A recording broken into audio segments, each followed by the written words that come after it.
संतों की वाणी बताती है कि भगवान ने अपने तेज के द्वारा इनको मिलाया, एक गेंद सी बन गई।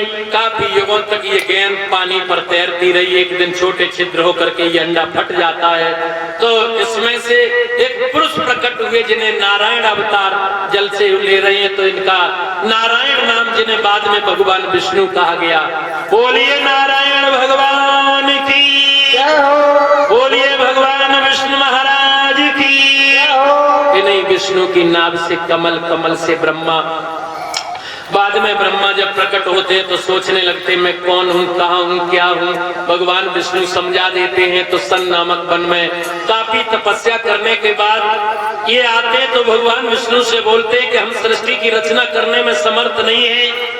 भगवान कहने लगे चिंता न करो, तुम सिर्फ माध्यम बन जाओ, रचना तो हम ही रच देंगे और भगवान ही रचते हैं। कोई पालनहार है, कोई संहार करने वाले हैं, भाई सब सृष्टि के सृजन करता है। हम तुम सब माध्यम हैं, क्या करने वाले हम तुम कुछ नहीं है। भक्तों, अब क्या होता है, सबसे पहले इन्होंने 4 पुत्र सनक, सनंदन, सनातन, सनत कुमार, इनसे सृष्टि की रचना में सहयोग लिया है। हम जल्दी में कह रहे हैं, विज्ञान अलग तरह से सृष्टि की रचना करती है, ज्योग्राफी यानी भूगोल अलग करता है, पुराण अलग करते हैं, और ज्ञानी भी अलग तरह से करते हैं। तो जब ये सृष्टि की रचना में इन्हें सहायक बनाया गया तो इन्होंने मना कर दिया, हम सृष्टि के पचड़े में नहीं पड़ेंगे। तो सनक, सनंदन, सनातन, सनत कुमार 5 वर्ष की उम्र का वरदान प्राप्त कर लेते हैं और ये सदा ऐसे ही संत बन करके रहते हैं। बाद में इन्होंने 10 पुत्रों का, जिसमें अंगरा, पुलस्त्य, भृगु, ऐसे करके नारद है, 9 बेटन का विवाह हो गया। 4:30 तक हमें टाइम दिया गया है, 5 साल ना, 4:30 तक। अच्छा, फिर हमारे स्वामी जी प्रवचन सत्संग करेंगे। जो गुण बातें हैं वो उनके मुख से सुनिए, कथा मठा मिलवर हमारे मुख से सुनिए, ठीक है। तो जहाँ तक हम कर रहे हैं, होता क्या है भक्तों, तो सृष्टि की रचना में 9 बेटन के विवाह ब्रह्मा के सृष्टि के कारण कर दिए जाते हैं और नारद बाबा का विवाह नहीं होता है, ऐसा वर्णन पुराण में दिया है। अब एक बात बताओ, जिसने सारा संसार बनाया, सृष्टि की रचना की, और नारद के लिए वो पत्नी नहीं बना पाएंगे क्या? नारद का कल्याण ब्रह्मचर्य का पालन करने में ही उन्होंने उचित समझा।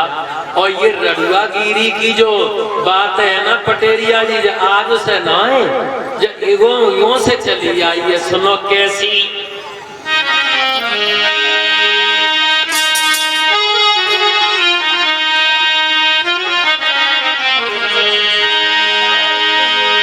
कि सतयुग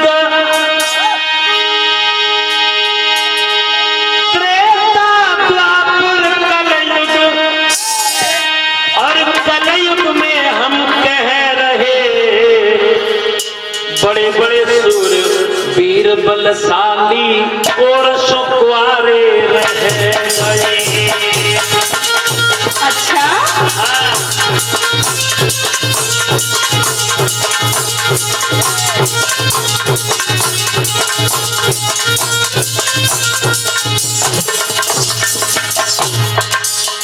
अरे सतयुग की सुनो कहानी, नारद जैसे रह गए ज्ञानी।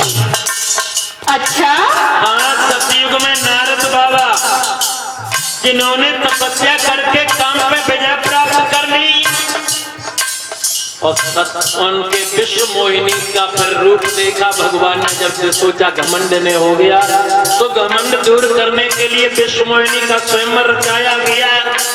और नारद बाबा ने फिर गृहस्थी का पालन करना चाहा, तो भगवान विष्णु से रूप मांगने के लिए आए। भगवान ने सोचा इनका गृहस्थी में कल्याण नहीं है, इन्हें कुंवारे ही रहने में कल्याण है। तो गर्दन से नीचे तो मानव का शरीर दे दिया, ऊपर बंदर का दे दिया। विश्व मोहिनी से फिर इनका विवाह नहीं हो पाया।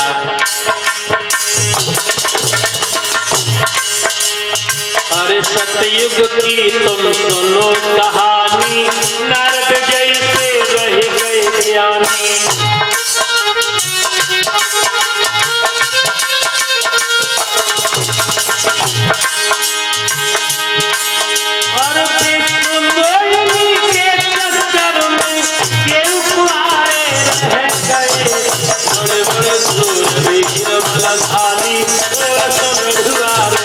गई।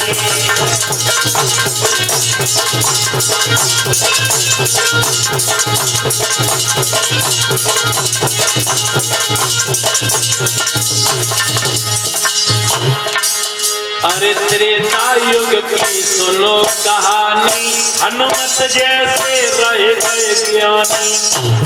हनुमान जी त्रेता युग में रामचंद्र जी ने लंका पर विजय प्राप्त कर ली, जिसने जो मांगा उससे वही दिया। लेकिन हनुमान ने कुछ मांगा नहीं। एक दिन भगवान ने कहा तुम हमसे मांग लो। हनुमान जी कहने लगे मैं तो ठहरे बंदर, मैं भला क्या मांग सकता हूँ? आप ही अगर मेरे लायक कोई बात वस्तु हो तो हमें दो। राम जी मुस्कुरा के कान लगे हनुमान जी तुम ब्याह कर ले। हनुमान जी कान लगे देखो कैसी भगवान तुम हमसे टोले करते हो, आनंद ले रहे हो। पहले तो हम बंदर हैं, हम जाने का अगर ब्याह करें तो इतनी उम्र की लड़की अब कहाँ होगी? राम जी कान लगे चिंता मती करो, जाइए अयोध्या ही में है गग्गो का मंथरा। तुम टेढ़े देव टेढ़े तुम धन पुरुष। बाद में गदा से मंथरा का उद्धार कराया है भगवान हनुमान के द्वारा राम जी ने। तो हनुमान जी रह गए मंथरा के चक्कर में। और मंथरा के चक्कर में आई कुआरे बड़े बड़े सूरवीर खाली कुआरे।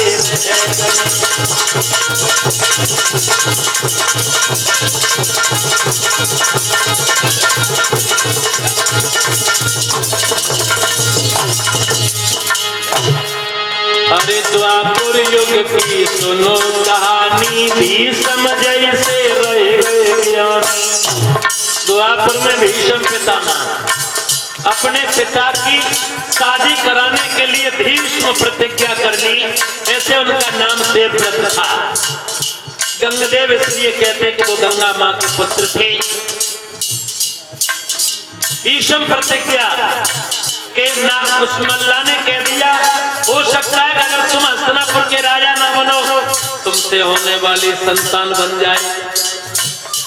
उसी समय उन्होंने प्रतिज्ञा की कि मेरे पिता किसी तरह से प्रसन्न रहे। मैं संकल्प लेता हूँ कि मैं आजीवन विवाह नहीं करूंगा जो मेरी संतान कभी हस्तिनापुर का राज्य छीना सके।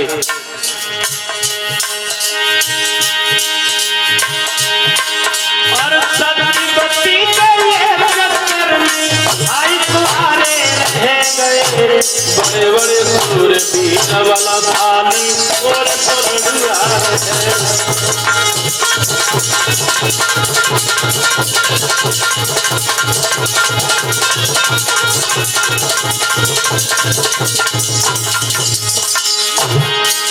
अरे कलयुग की अब सुनो कहानी। देवनाथ कलयुग में किनको ना ले दे। तुम एक गांव में एक ट्राली बच्चे आजकल तो हाँ किनका ले दे। अरे कलयुग की तुम सुनो कहानी। एक नाम हमारी नजर में है हिंदुओं में तो कोई बड़ी बात नहीं अगर एक जीवन कुआरा निकाल लो। अटल बिहारी वाजपेयी इतिहास बहुत से ऐसे कुआरे रह गए। शाबाशी तो उस आदमी की है, कौन से आदमी की? अरे कलयुग की तुम सुनो कहानी। अब्दुल कलाम जैसे ज्ञानी जिसके इस्लाम धर्म में 14 निकाह करने का नियम है। और अगर अभी जिंदा होते कोई राजनीति से लेना देना नहीं, कोई हिंदू मुसलमान की राजनीति नहीं, सिर्फ ओनली उनके दिमाग में माँ भारत था। माँ भारत धरती माँ अपनी भारत की। अगर जिंदा होते तो अभी एक आध मिसाल और तैयार कर देते। और भारत की सेवा करने को आई तुम्हारे रह गए बड़े बड़े सूरवीर वाला थाली और